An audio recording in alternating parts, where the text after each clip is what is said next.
In 1962, a homemaker in Dayton, Ohio, paid off a $9,400 mortgage in 11 years. Her husband drove a delivery truck for $96 a week. They raised 4 children. They never carried a balance. They never missed a payment. They never earned a second income. What she had was a system, a set of saving rules so precise that the bank in town once called to ask if she had come into money. She had not. She had simply decided, the week they signed the deed, that the house would be theirs before the children left it. Most of what she did to make that happen has been completely forgotten. They managed a household differently, not with apps or advisors, but with systems carved into them by women who had watched the Depression take their mothers' homes. Every dollar had a job before the paycheck was cashed. Every purchase was weighed against the one thing that mattered most, the deed in the drawer. We abandoned all of it the moment 2 incomes and easy credit made it feel unnecessary. We did not decide these systems had stopped working. We just decided we were too modern to need them. Number 19 on this list cost absolutely nothing and trimmed an entire utility bill off the budget every single month. Number 9 looked like a weakness to modern eyes, yet it kept more families out of debt than any rule on this list. And number 1, the quietest system of them all, is what actually retired the mortgage years ahead of schedule, and almost no one does it anymore. These 25 systems were not about being cheap. They were about being free. Free of the bank, free of the landlord, free of the fear that one bad month could take the roof.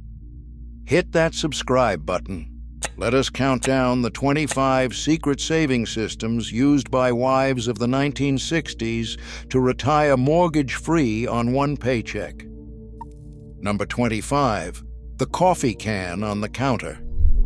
It sat beside the flour tin in plain sight, and it was the first savings account most families ever had. Every evening she emptied her apron pocket into it. The nickel saved on day-old bread. The dime she kept by walking instead of riding the bus. By month's end, the can held $3 or $4. She did not hide it. The children watched it fill, coin by coin, and learned that money was something you grew, not something you chased. In 1962, a family's whole emergency fund often lived in a Hills Brothers can. It was not spare change. It was the first brick in the wall. Number 24, the cash-only rule. She did not buy what she could not hand over money for that same day. No installment plan, no store credit, no 12 easy payments. If the cash was not in the envelope, the answer was not yet. A washing machine cost $189 in 1963, and she waited 14 months to pay for it outright rather than finance it for 18 months. The neighbors had theirs first. She had hers free and clear. Credit was not a convenience to her. It was a tax on impatience, and she refused to pay it. Number 23, the grocery ledger. She carried a small notebook and wrote the price of every staple, every store, every week. She knew without looking that flour was 3 cents cheaper at the corner market on Thursdays. She knew which day the butcher marked down what had not sold. When a neighbor mentioned a sale across town, she already knew it was no bargain. Her grocery bill ran 1/5 below the women on her street. Not because she clipped coupons, because she had written proof of what things actually cost, and proof does not forget. Number 22, the scratch kitchen. A box of cake mix cost 33 cents in 1961. The flour, sugar, and eggs to make the same cake cost 11 cents. She bought the 11-cent version every time. Bread, noodles, biscuits, sauce. All of it began as raw ingredients on her counter, not as a product on a shelf. Convenience food was sold as a gift to the busy wife. She saw it as someone else's profit baked into her grocery bill. The mix was not faster than she was. It was only more expensive. Number 21, the backyard row. She turned 20 feet of yard into a grocery store that took no cash. Tomatoes, beans, squash, and greens from spring to first frost. A packet of seeds cost a dime and returned $30 of produce across a summer. From June to September, her vegetable bill was nearly zero. The garden was not a hobby to her. It was the produce aisle moved into the backyard, where the only price was an hour of weeding after the dishes were done. Number 20, the canning season. What the garden gave in August, she ate in February. Every Saturday in late summer, the kitchen filled with steam and glass jars.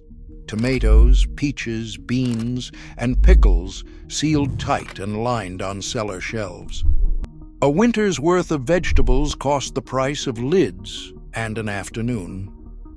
While other families bought canned goods at 13 cents a tin all winter, her shelves were already full. She did not preserve food because she was poor. She preserved it because she refused to buy in January what she could grow for free in July. Number 19, the clothesline. 2 posts, 1 rope, and a bag of wooden pins. That was the entire system, and it replaced an appliance that ran on money. An electric dryer added real weight to the monthly bill in 1963. Her line added nothing. Sheets came in smelling of sun. Shirts lasted longer without the heat wearing them thin.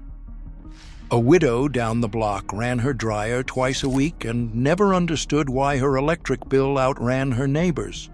The line cost $1 to build. The dryer cost something every single load. Number 18, the Christmas Club account. Every payday, she walked $2 to the bank and put it in a club account she could not touch until December.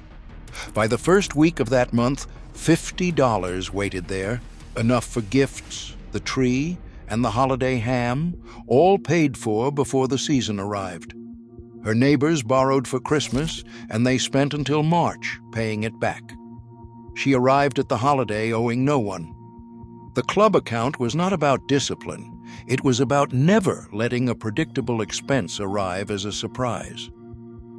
Number 17, the sinking fund.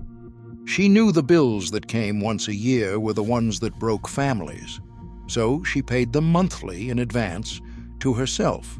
The insurance premium, the property tax, the winter coal, each got its own labeled jar. The property tax ran $40 a year, so $3 went into its jar every month.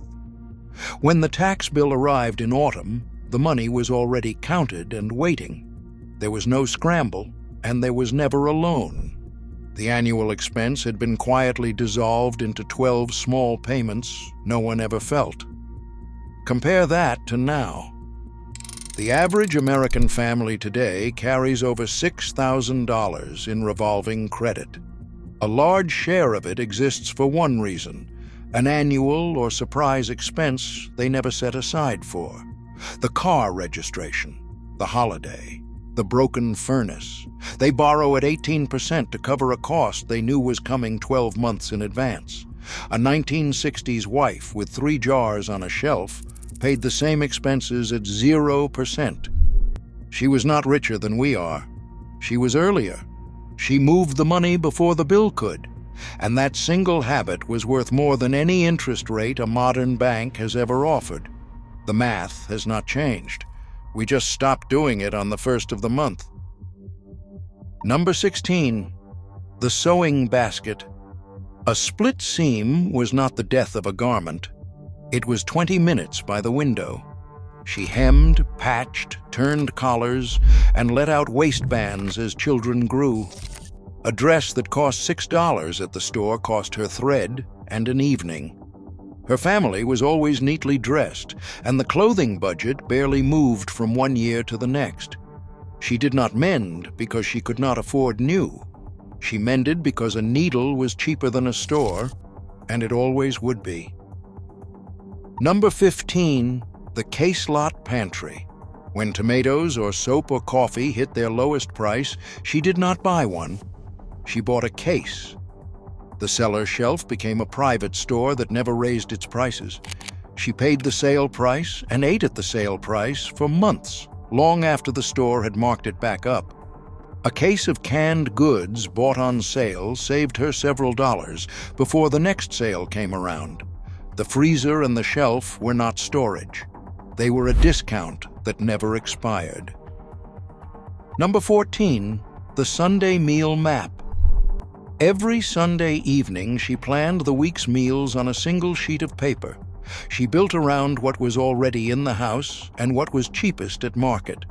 Monday's roast became Tuesday's hash and Wednesday's soup. Nothing was bought without a plan, and nothing was cooked without a purpose.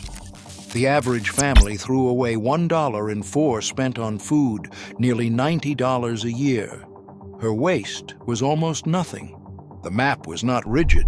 It was the difference between feeding a family and feeding a garbage can. Number 13, the markdown shelf. She shopped the reduced rack first, not last. The bruised produce, the day-old bread, the meat marked to sell that morning, all of it cooked exactly the same as the full-price version. A pound of beef, marked from 60 cents down to 30 cents, made the identical stew. She built the menu around what was cheap, not the other way around. She did not decide what to cook and then pay any price for it. She found the lowest price and then decided what to cook. The order saved her every week.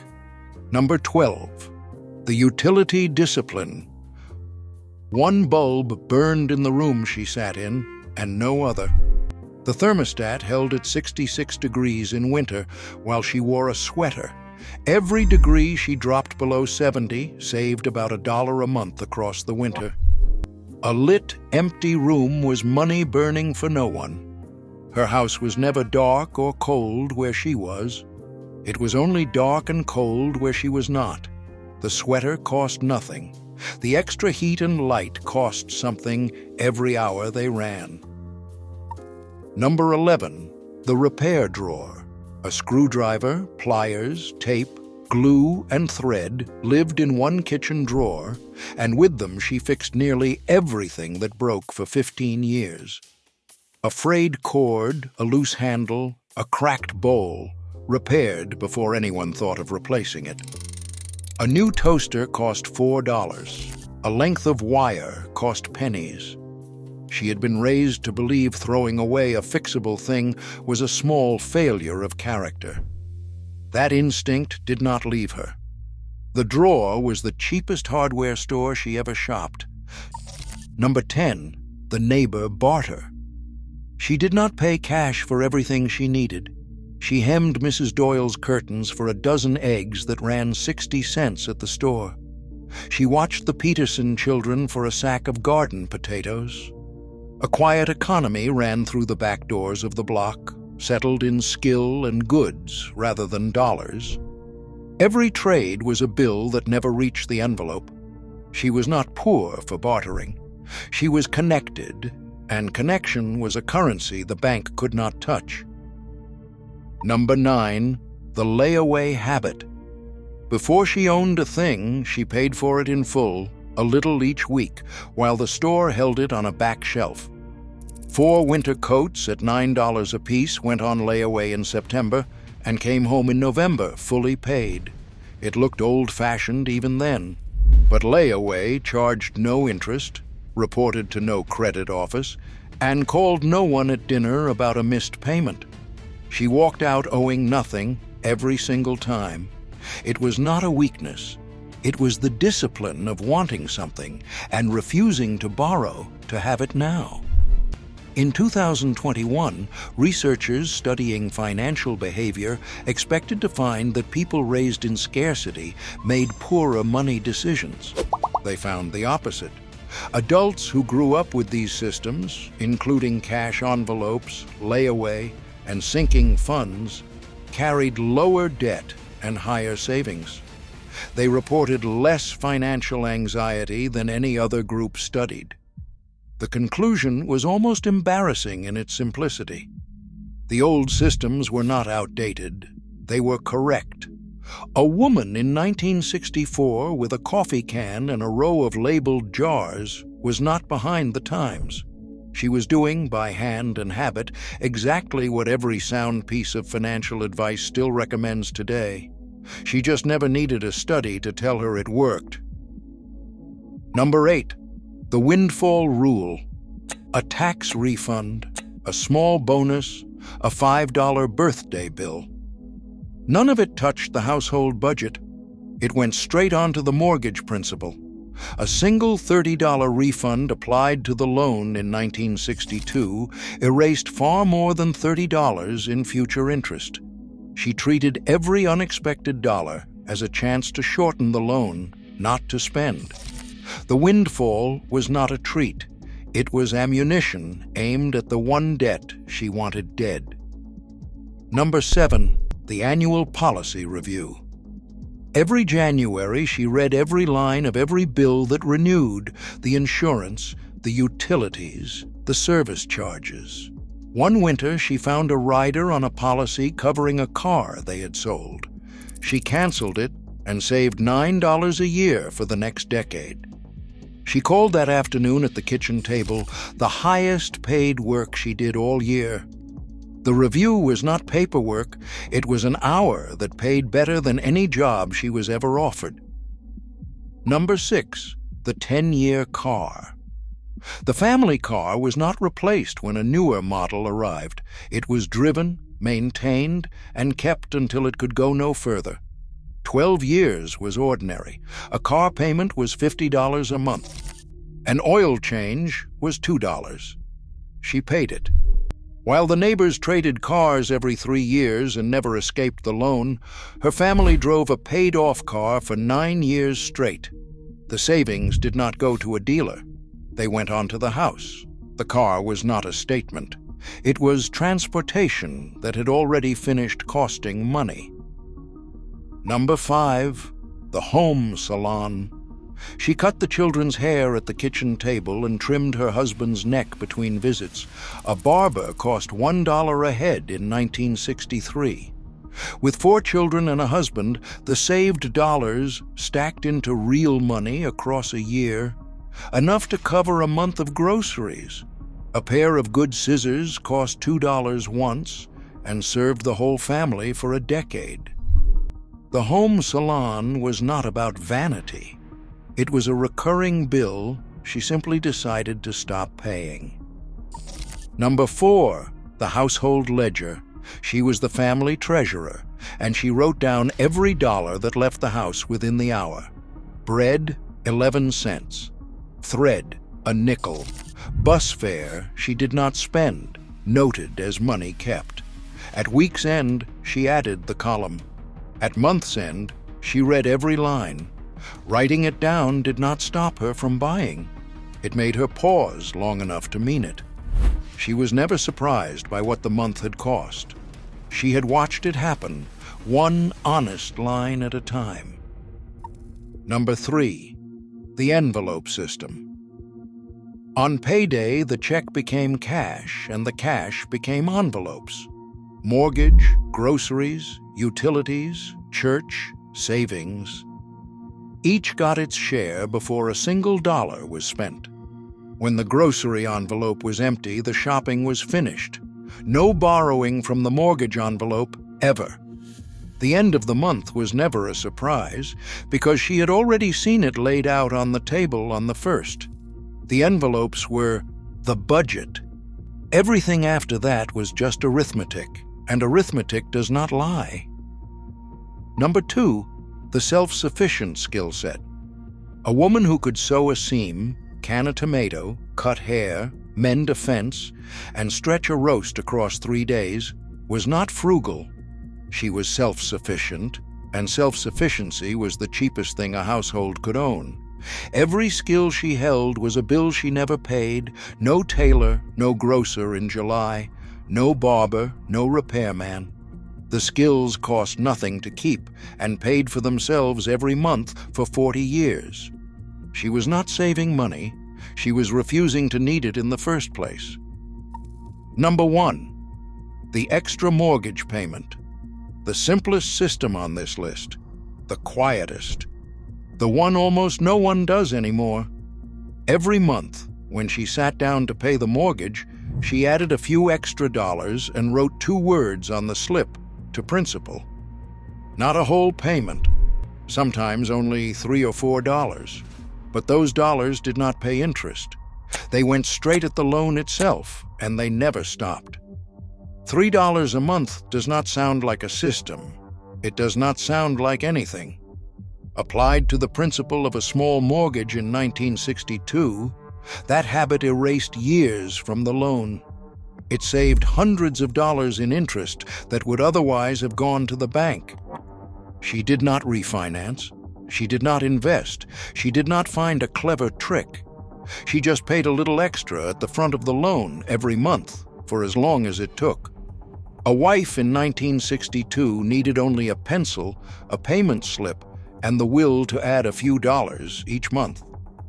That was the most powerful tool a one-income family ever had. Not a windfall, not a raise. A few dollars aimed correctly, repeated without fail. The homemaker in Dayton paid off a $9,400 house in 11 years on $96 a week. She was not lucky. She was not exceptional. She was deliberate. She knew what she had before she spent it. She gave every dollar a job, and she pointed the spare ones at the one debt between her family and the deed. These 25 systems were not the habits of poor people. They were the habits of free people. The power to look at a single paycheck and feel no fear. The power to own the roof instead of renting the right to stand under it. We traded all of it for 2 incomes, easy credit, and the comfort of never having to count. The paycheck is bigger now. The fear is bigger too. The pencil still costs a dime. The envelopes are still free. The 30 minutes on the first of the month are still there. Only the habit has faded.